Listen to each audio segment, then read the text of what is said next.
Hey there, it's Ryan Reynolds, and you are listening to Fearless in Devotion, the absolute worst podcast in all of football history. Go get them, guys. Here they come, a mighty champions. Raise your voices to the anthem. Marching like a mighty army. Wrexham. That's enough of that. Ladies and gentlemen, welcome. Thank you so much for coming. It is massively appreciated as always for your support. Really do appreciate it. We've got a great lineup tonight. But let's just kick things off straight off the bat with two people. They're sitting at either ends. That's a bit awkward, isn't it? No, don't like each other. Fine. So this duo need very little introduction, but we'll do it anyway. One is a legendary former striker and manager who had a record points haul as boss until that twat Phil Parkinson beat it. You wrote this, didn't you? Bastard. The other is a promotion winner of Wrexham women who now tells us the things we don't see from the match day. This season they've joined forces to become one of the driving forces behind the club's matchday live service, providing insight and wisdom through their thoughts and commentary before, during and after matches. Now they're here to help us run the rule over what has been another sensational season. Ladies and gentlemen, please give it up for Andy Morrell and Mia Roberts.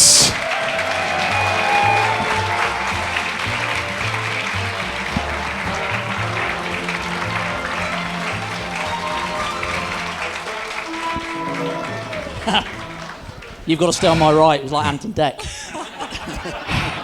Doesn't feel as safe as a commentary box, does it? No. People can see us. Normally we have Mark in between us separating, but not tonight. So just before we delve in, remind us how the pairing of you guys came about, because obviously we know Mark Griffiths is front and centre of the commentary, has been for a long time.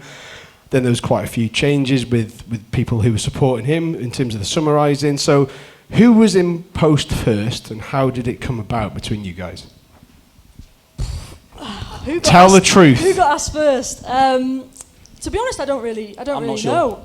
It got mentioned to me really quite early on in the summer, just as an idea, and that was all it was. And I literally didn't tell anyone. Didn't even tell my dad or my mum or anyone. Kept it to myself because I just didn't think anything would come of it. And then, I think it was about a week out before the Fleetwood game in pre-season. Just got a phone call saying, right, we're gonna try it for a pre-season game, the co-coms and Matchday Live, and was told it was with this guy next to me, and I said, you know, I would have preferred Glenn Little, to be honest. But You would not. Hang on.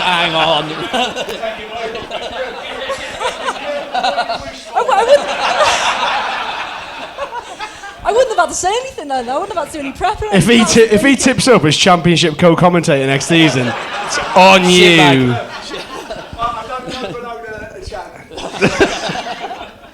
I was pretty similar. I was doing a couple for BBC Radio Wales, a couple of games a month, and then the club came to me sort of similar time and said, would you want to do every game, home and away, for our co-coms team? And it just was set in the diary then. It was a lot easier than picking and choosing. So I sort of said, yes, it's too good an opportunity to turn down. And then that, on top of that, was the Matchday Live thing, which is something I've enjoyed doing with it. I've done a couple of BT Sport and Sky.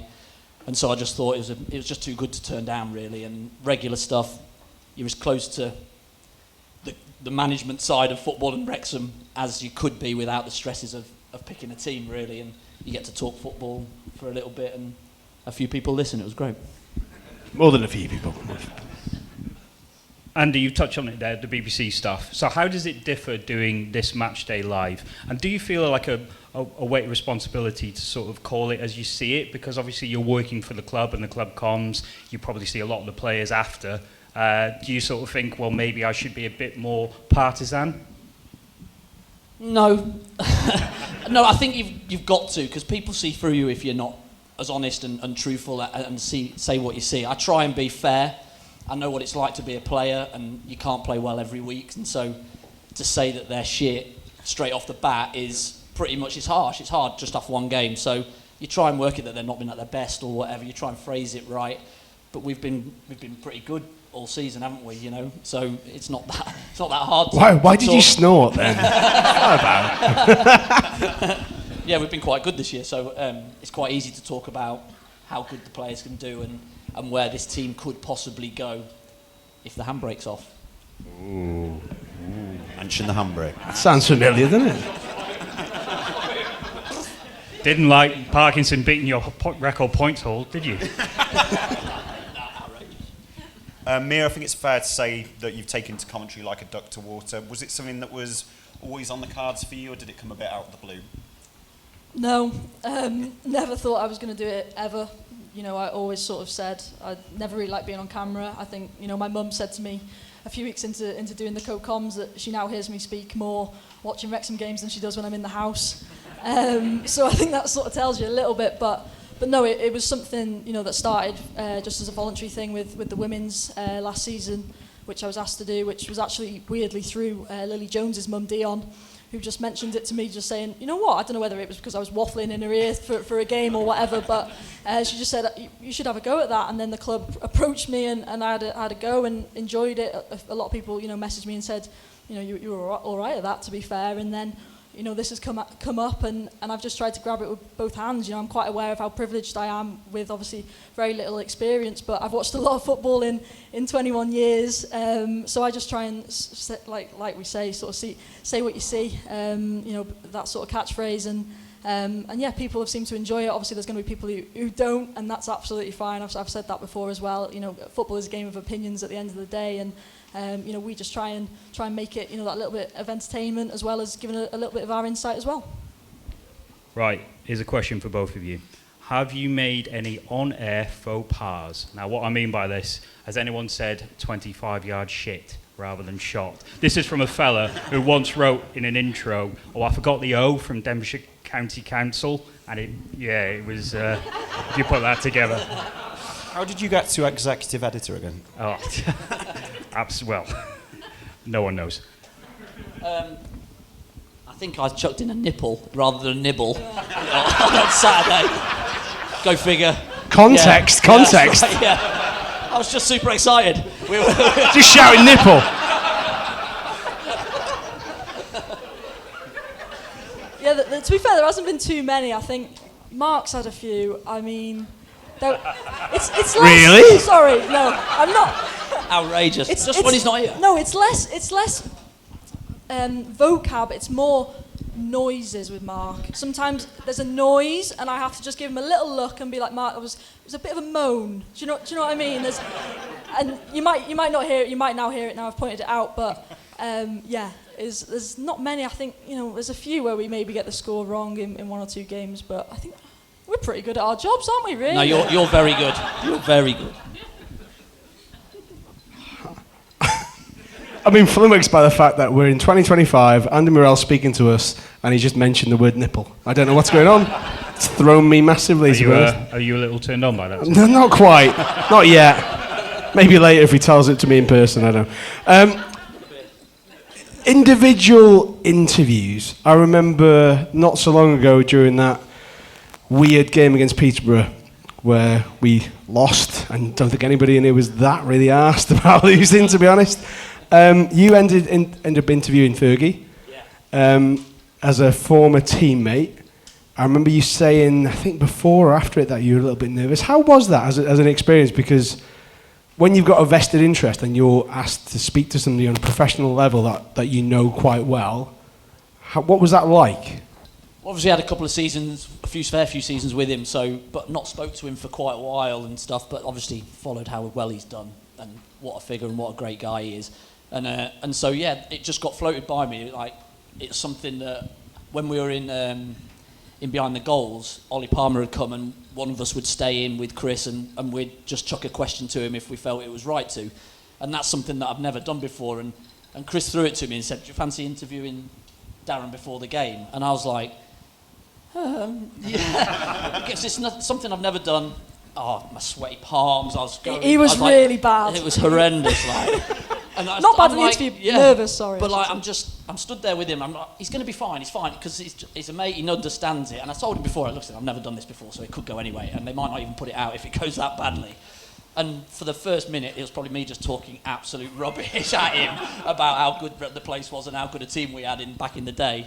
And then eventually, I calmed down a little bit, got out through, and it's something completely out of my comfort zone, and I just felt I had to do it. If I'm going to do it and I want to improve what I'm doing with the media side of things, then I just wanted to try it, and it went all right in the end, thankfully. Did he give you any stick when the camera stopped rolling? Did he No, to be fair, he was we were waiting for ages because it was I think it was raining, and waiting for the cameraman, and I'm like, hurry up, because he's going to do one, and he just shot off after, so no issue. But they ended up winning it, so. Right, so Mozza, you got Fergie. Mia, you got Ryan Reynolds. I think you probably got the better end of that deal. No introduction either. Mia! It's disgraceful. I mean, you sort of chat to him a lot when he's over. He's your go-to person. So does it ever get any less surreal and any sort of stories? What's he like when the cameras stop rolling? It is bizarre. I have very luckily met him a few times now, and it's still really weird. I mean, I was literally stood just finishing up some notes by the camera, and I didn't even see him come out. I think he came out the tunnel, and then I looked up, and he's just gone, Robbo! And honest to God, I've been dead subtle. Like, I've given it, it's just so weird because it's just, that's Deadpool. Do you know what I mean? Like, how does he know who I am? It's so bizarre. But no, him and Rob, fair play. They're both lovely, and for them to obviously remember. I mean, obviously lucky to meet him when I was playing with the women's team, and no, they are just really genuine, lovely guys. Always asking about the family and things like that, and yeah, you just find yourself suddenly chatting to him. I couldn't tell you what we said because again, it's just out the head straight away as soon as it happens, which is part of the reason why I haven't introduced him to Andy, because again, I didn't even realise you were there. It's not like you yeah. Hang on, I didn't realise you were there. Yeah, that's right. Like, look. Yeah, he only comes for the Mia, doesn't he? He only comes here because he doesn't come to watch the football, just comes to see Mia. Right, we've covered the nice interview subjects now. Have you ever had any awkward moments with someone you've interviewed? Have you ever had the Parky death stare? Yeah, the word was that we got pulled over the coals for the Cambridge pen, wasn't it?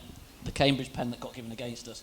We only saw it once on the replay, and so we called it as unfortunate. It looks like it's a bit of a push. You're going to go down. You want it in the other box type answer. And he was not happy. He was like, it's the worst decision ever. And then the referee gives him an apology after or whatever, and oh no. But he blindsided us a little bit, didn't he? Yeah, I think sometimes people think we're, Sky Sports commentators with 15 screens in front of us like the VAR room. We're not. We have Andy's dodgy iPad, which is from about far too old. 2008. About 15 minutes behind, isn't it? Still watching. Then Mia's pressing a button on her phone like it's about that big. And we're like, what happened there? Like that. With this massive laptop over there. Andy's iPad showing a game from 2007 where who's scoring. Honestly, you got Mark next to me looking at all his Ask Wrexhams, and we can't see the replays too many times. So, like I say, we will get it wrong on first look. Sometimes from our angle where we're sat, it's not always perfect. But yeah, Parky wasn't too pleased with that one, and obviously a few times after games when if the score hasn't gone our way, it's normally my job to give him the mic, and sometimes it's a bit of a cold shoulder. But you can't expect him to be lovey-dovey at every single game, can you? So it's no hard feelings. So he didn't say anything to you about that Cambridge thing. He just ignored just you. word got through Colin, and it just sort of came through that he was not happy, and if he gives you the cold shoulder, then don't be upset. It's like, I just said it might have been a pen. It was a fair comment. Sorry fair if that comment. disturbs you. Yeah. Mia, the women's game in Wales is at probably an all-time high. I think it's fair to say. National team getting ready for the first ever major tournament in Switzerland at Euro 25.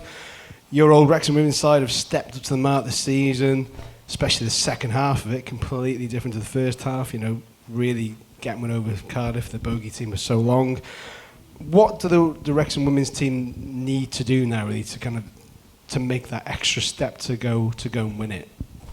Need to win a trophy, which they can do Sunday. So, if they do that Sunday, I think suddenly a lot of things flip, a lot of mentalities change, and they can go into next season with a lot of confidence. And I think that's sometimes what they need. I think that's where maybe your Cardiff have had it over them in terms of that little bit of arrogance at times going into games where they already know, you know what, we're going to win this. And I think we've been a little bit too nice at times this season. I think we played some really good football, even in phase one. I think we lost our opening 4 out of 5, and I went to some of those games and the performance wasn't bad. You know, you weren't leaving the game thinking it's going to be a long season, but I think for some of the players it was tough. You know, obviously I still have good relationships with a lot of them, and you know, speaking to some of the girls, they were saying, we just can't get over that sort of line. And then it happened, and they finished really well, and full credit to them, and obviously Steve Dale in charge as well. And I think, like I say, if they can win that trophy Sunday, I mean, it could be an unbelievable weekend for the club as a whole, but they will. For them, then it'll be very special. Yes, that's a round of applause. The women.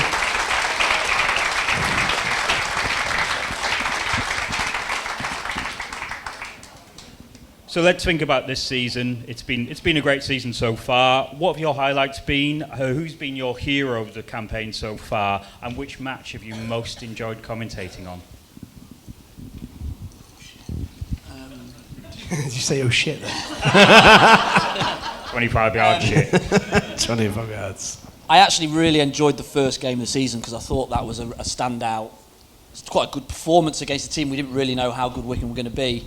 And the goals that we scored and the way that we played, it really gave me confidence that we could have a right good go here and we could be all right in this league, because Wycombe had obviously done well the year before and nearly got into the playoffs or whatever, and we took it to them, and I thought that was going to be a sort of a standard that we could set, and I thought we started the season really well. I think we looked so much fitter. I think they got the pre-season right. There's so many things that they did right in the summer that they had got wrong the previous summer. They'd learned from that.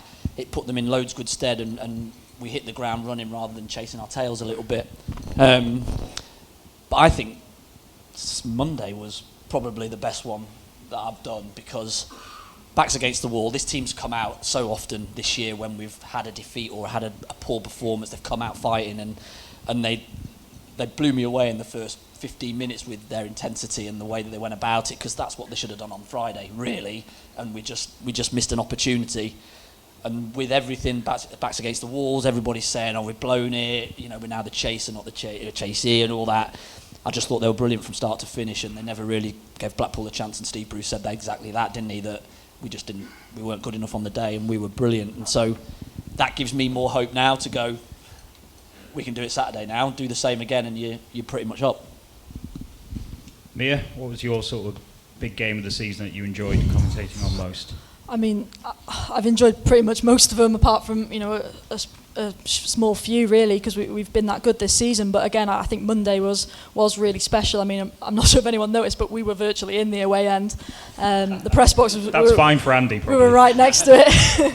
And it was amazing, you know, from minute 1 to minute 90. I thought the fans were exceptional, and obviously the performance on pitch helped as well. I mean, you talk about heroes, you know, I just think Ollie Rathbone's been unbelievable this season. I think he's been a really good signing for us, and yeah, I mean, you know, he's helped us, you know, going back defensively as well as going forward. I mean, he's contributed in every single area of the pitch. I think he's touched every single blade of grass. So, you know, for me, he's right up there in terms of player of the season. I'm sure, you know, there's a bit of discussion between him, O'Connell, maybe Max goes in there, Arthur, but what he's done this season for us, I think is really, really important.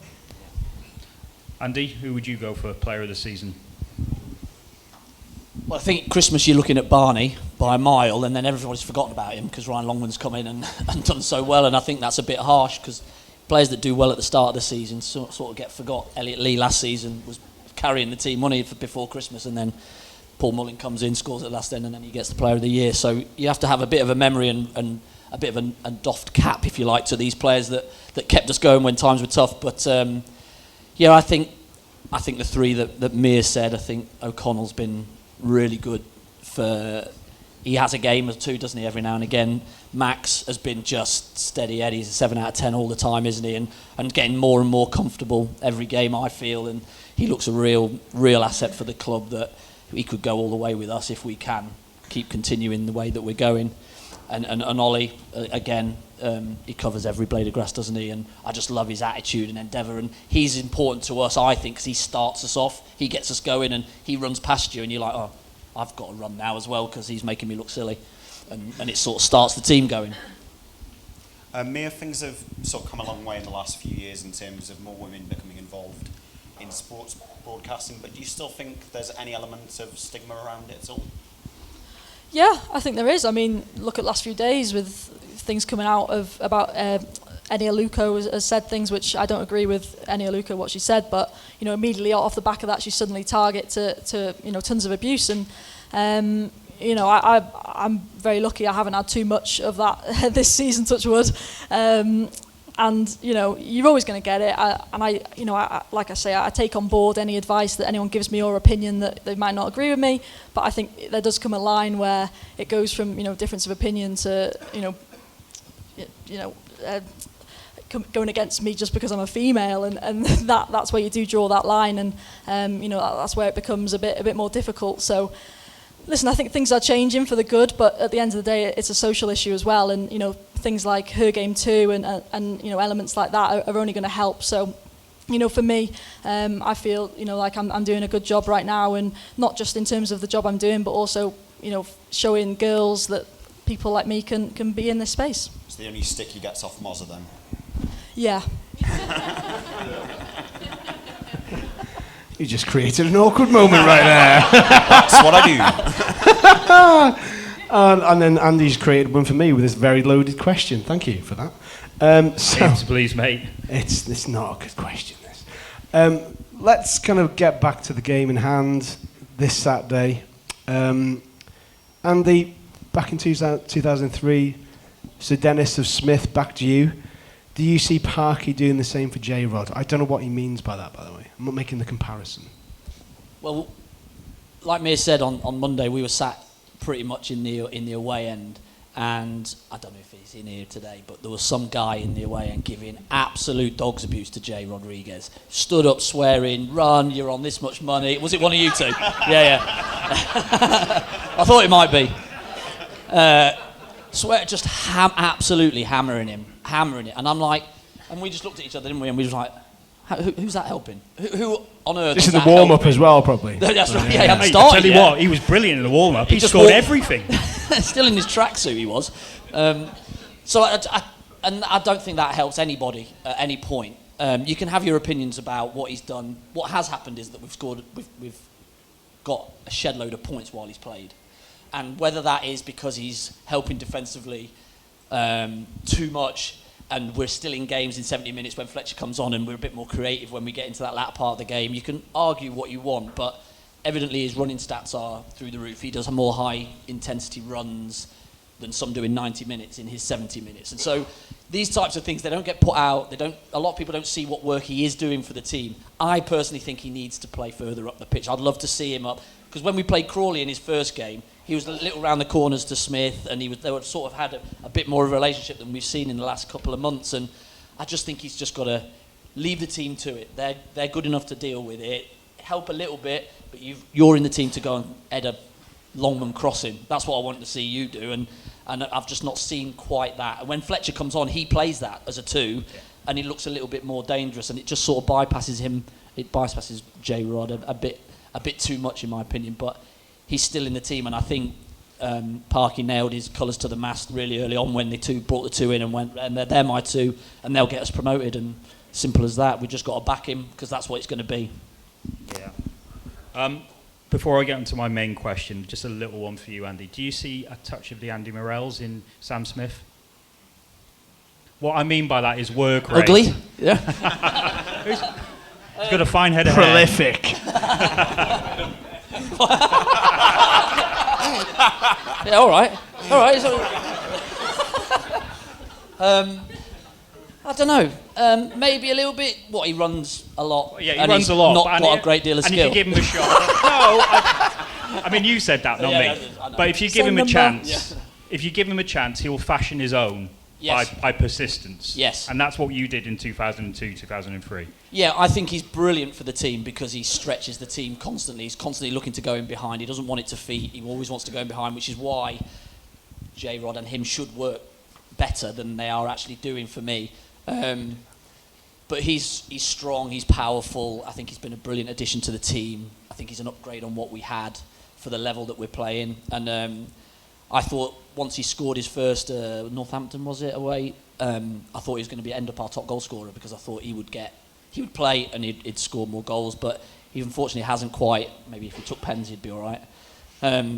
But I like him as a player because he's just works and works and works, and any fan who goes to a game and gets given the shirt to go and play for Wrexham, as you're all fans, go and play for it, the one thing you would do is run around and try your hardest, and you'd be blowing by the end, but you'd at least have given it a go. And I think people relate to that when players do that. There are some players that don't do that, they're better technically, but when you have a grafter, they tend to be a fan's favourite because they can see that they try hard. Yeah. I agree with you there. I mean, for the 9 minutes he played... Did I play him for that long? Oh, it's in there. Right. Glenn is up next, by the way. Yeah, sit tight. Right.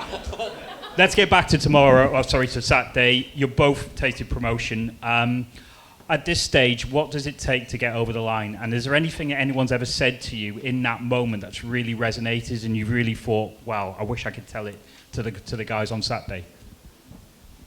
I don't think so. I think we have got huge experience in the squad, and we've got, not just that, we've got experience of getting over the line and getting promoted in the last 2 years. So all the players in that changing room have pretty much had promotions and been here and done it and have got the T-shirt. So I hope that stands us in good stead, that these one big game that we've got, they understand what it means and they know what they need to do to get over the line. And I think we'll do that. I think the Bristol one was the one that was the kick up the backside. We've had it a couple of times in the previous seasons where we've been pretty pants and then we've recovered and come back. So I think the McLeans and your Matty Jameses, those types of people that have had experience of promotions, they'll be so key to us, and hopefully taking the game to Charlton and sticking it up them pretty much, because they're just one of those teams. Stick it up them. Yeah. Do you know what I mean? Just go into the training room and say that. Yeah. We were about to ask you for your rallying cry for stick it up then,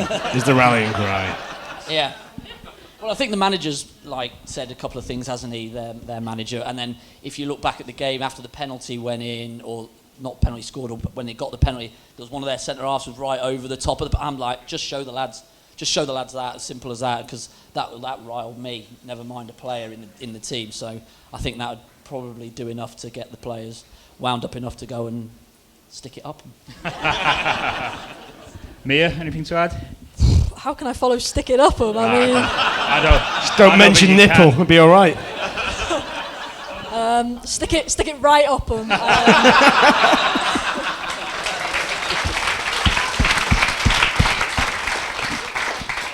This is a 15A certificate. Sorry, Mum. Going back to those Easter games, the performances were very different, to say the least. Parky's famously mentioned the playing without the handbrake. My question on that would be, who's more responsible for the handbrake? Is it the players or the manager, or a bit of both? Can I just say before I touch on this, Andy was sweating heavily after the Bristol game on Friday because he missed his family holiday to be able to go to these games.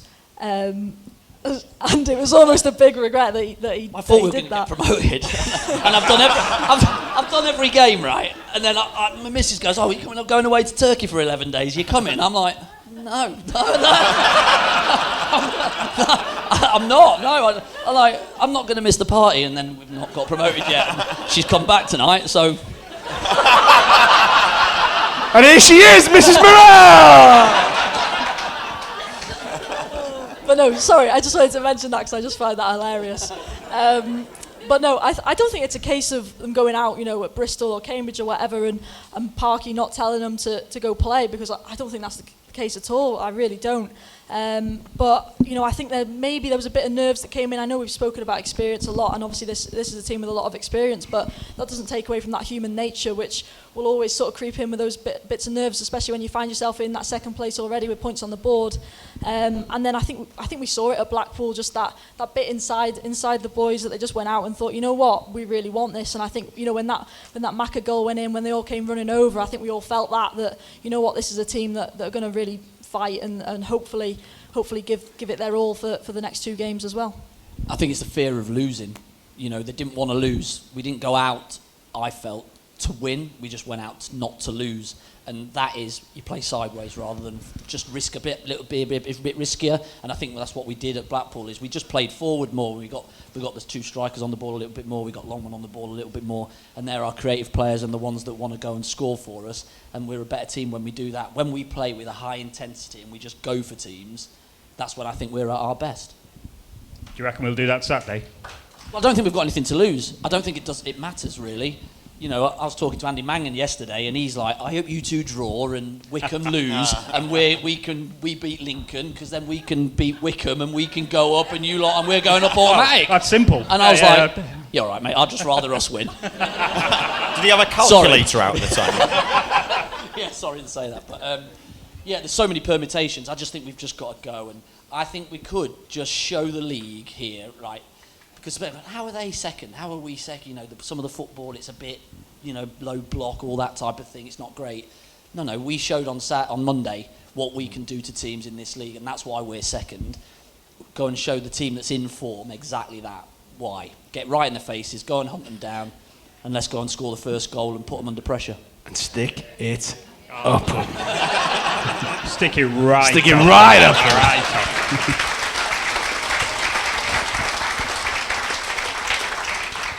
Right, we're going to do a bit of a quick exercise, and this is audience participation, so I need you to raise your hands on this. What we're going to do is we're going to compare the 2002-2003 promotion team, which you were in, and Mia, you probably don't remember. I was born in 2003, so it might be a struggle.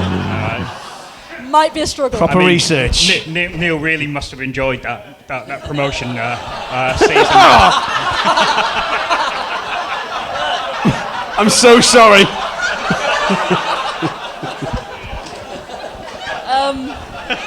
Fucking hell.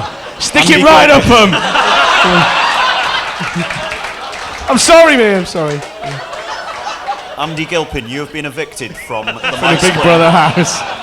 Timothy Edwards, you are second. Okay, let's move on quickly with this promotion team. Now, why we've chosen 2002-2003, it's 3-5-2. It's the same sort of, and we all love that team because, you know, we're good. Because and also it's very rare we got promoted. So when we did get promoted, we liked it. Right, okay. So quickly, I'm going to ask you two first, and then we'll go to the audience. Right, Andy Dibble or Arthur Okonkwo?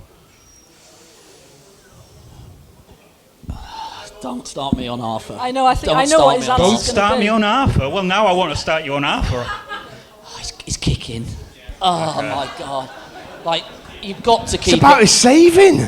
No, that's brilliant. Listen, he's young, he's got development, but I'm like this with Mir when he just boots it into the stand, and I'm like, please just keep it on the island. That's all you've got to do, because one of the forwards will go and head the thing. Just keep it on there. I'd probably go Arthur because Dibbs couldn't kick it out of his box. Never mind out the stand. Please welcome.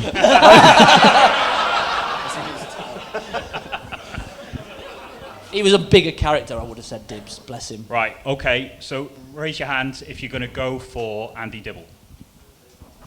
Okay. That's Andy Dibble's brother, uncle, brother, sister. Right. Did you know that Dibbs on pre-season, we were doing laps of a lake and he was so far behind he just dived in and swam and tried to swim across when he was at Man City? Right, I think I know who's going to win this. Arthur Okonkwo? Yeah, safe. Yeah.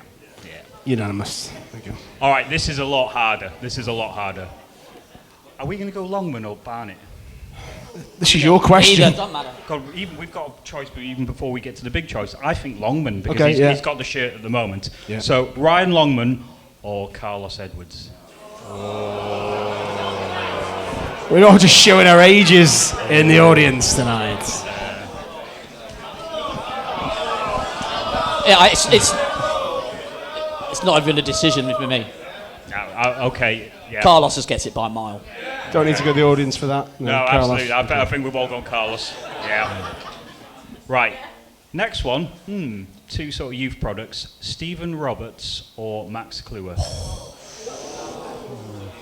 Family. Family. Who You got this on video? Yes. Uncle Steve. That's Uncle Steve. Uncle- For anybody who Uncle didn't hear. Steve. Who got me, some really good birthday presents over the years.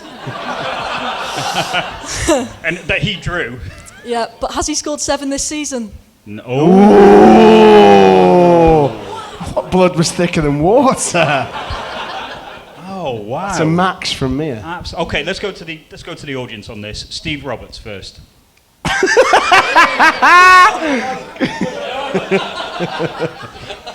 is that man? Cookie's got a Steve Roberts tattoo on his back, so that's why.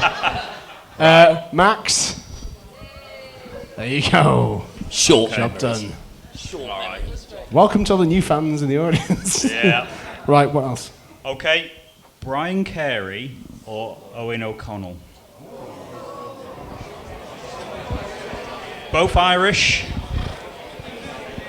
Oh, there's a lot of chatter here. There is a lot of chatter in here. Lot Ooh, of chatter here. debatable. 2 people are fighting in the aisle over this. It's a clear split. Ooh, right, Andy. Go in the vote? No? No, I want to ask Me? you, Andy, because you played with Brian and you Yeah. know how hard he I was. would go Bry.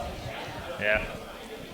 Okay. I think he's much more commanding in that central one than Owen O'Connell. Okay. Right. More of a Mia, leader. anything to add? No.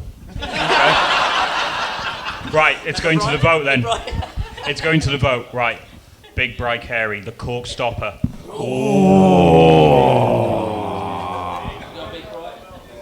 Owen O'Connell. Right there, come on. I think Bry's got that. Yeah, massive. Bry's got it. Bry's definitely got Bry's that. got it. Yeah. Right. Okay. Come on, carry on with your laborious question. No, we're getting... I can speed this up. Yeah. Please. Oh, okay. Right, Dennis Lawrence. Who is it? Left. Don't ask me, you haven't written it down. Lewis Brunt. Sorry? Brunt. Yeah, I mean, probably Brunt. He probably played the most. Yeah. Or Tom O'Connor, don't matter. I think Brunt or Lawrence. Big Den. Yeah. Right. Show of hands, Big Den. Right, okay, we don't need to go to the... Is this quick enough for you now? It's good, yeah, carry on. Paul Edwards or James McLean? Jesus Christ. In a fight or? Hands up for Paul Edwards. I mean, who would win in a fight? Oh, 4. Hands up for James McLean. Okay. All right. Ooh. This is true. It is true. Right. Forget them, they're gone. History. Matty James, Darren Ferguson. Very similar. Very similar. Yeah. I think Matty James has been really good, and I don't think he gets the credit that he deserves, but I'm going Fergie by a mile. Yeah. Matty James, show of hands. Oh, big Matty James fan there. Darren Ferguson, show us your hands. Ah, Peterborough bastard. Okay. All right, we're getting there. Yeah. Stick with us. We're getting there. Rathbone or Whitley? Is anyone going to go Jim Whitley? Good drawer, though. You didn't think this question through very well. No, we're getting... no, you're right. Fun as it is. I think Ollie Rathbone, anyone? Hands up, Ollie Rathbone, player of the season. Oh, well done, everybody. Nice one. I think Ollie gets it just. Yeah. I love Jim to bits, but I think Ollie Rathbone's been different gravy. Okay. Are we going to go Scott Green? Jesus. Yeah, Scott Green was really important towards the end, wasn't he? Scott Green or George Dobson? Both similar haircuts, I'd say. Anyone going Scott Green?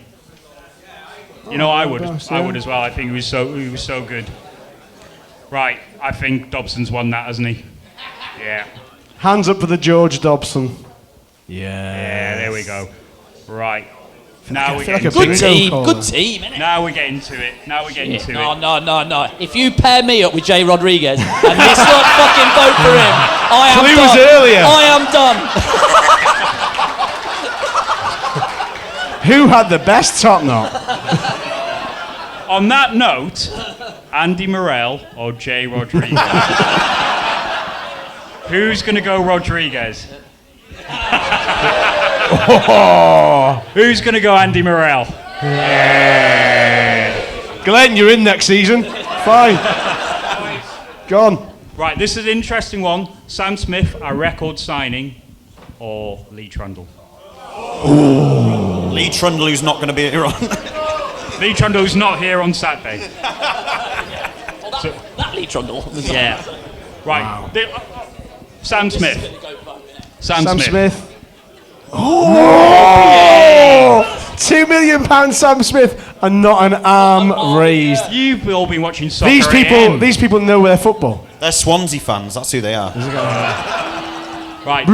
Okay, we're all going Lee Trundle then. Yeah.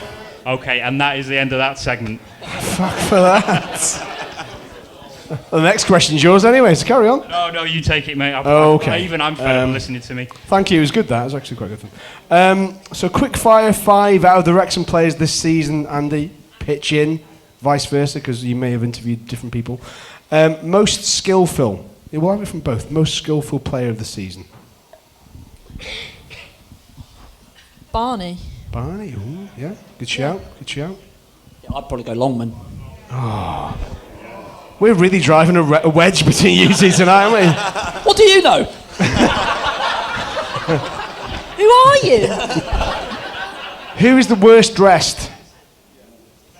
They're all in tracksuits though, aren't they? So we don't ever see them in civvies. Seb Revan the other week came out before a game with like 2 scarves on his head. Wow. Yeah. Religious man, though. It's like a snood and a balaclava or something. But with yeah, just we his don't eyes. really see him out of training Ninja. gear. So. No, fair.